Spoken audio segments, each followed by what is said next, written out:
Friends, आज मी बनवली आहे मशरूमची भाजी. लहानपणी मशरूम कसं उगवतो याची खूप विचित्र स्टोरी ऐकल्यामुळे मी कधीही मशरूम खायची हिंमत केली नाही. पण माझ्या मुलाने टीव्हीवरती मशरूम बघितला आणि हट्ट केला की मला खायचे. म्हणून त्याच्यासाठी मी मशरूम आणले आणि मस्त भाजी होती त्याची.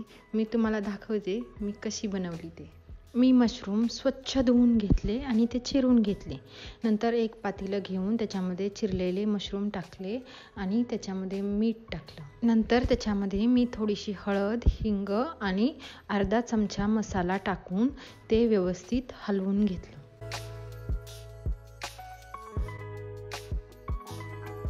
आता वाटणाची तयारी सुरू केली. त्यासाठी मी एक टोमॅटो घेतला, तो चिरून घेतला आणि तो मिक्सरमधून बारीक करून घेतला. 3 छोटे छोटे कांदे पण चिरून घेतले. आता कढईमध्ये 1 चमचा धने आणि 1 चमचा जिरं टाकून ते छान भाजून घेतलं आणि तेही मिक्सरमधून बारीक करून घेतलं.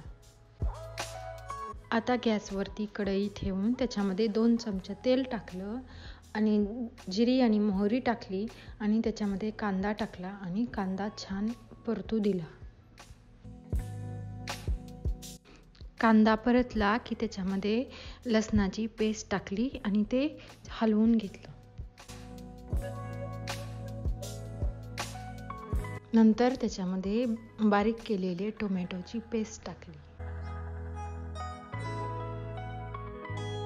टोमॅटोची पेस्ट परतून झाली की त्याच्यामध्ये बारीक केलेली जिराची आणि धन्याची पावडर टाकली. नंतर त्याच्यामध्ये अर्धा छोटा चम्मच हळद आणि हिंग टाकलं. आता त्याच्यामध्ये 1 चम्मच लाल तिखट आणि 1 चम्मच काळा मसाला टाकला.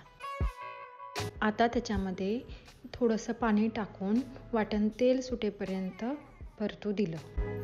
वाटण परतून झालं की त्याच्यामध्ये मशरूम टाकले आणि छान मिक्स करून घेतलं. कढईवरती झाकण ठेवून मशरूम 5 मिनिट मंद आचेवर शिजू दिले. मी 5 काजू मिक्सरमधून बारीक करून घेतले आणि त्याच्यामध्ये पाणी टाकून त्याची पेस्ट बनवली आणि ही पेस्ट मी भाजीमध्ये ॲड केली. काजूच्या पेस्टमुळे भाजी छान थिक होते आणि खूप टेस्टीही होते.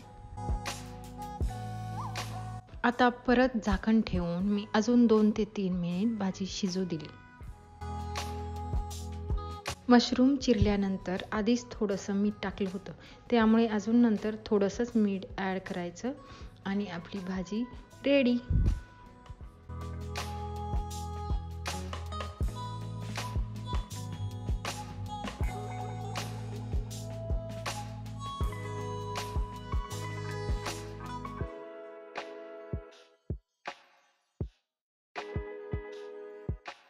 Thanks for watching. Bye bye.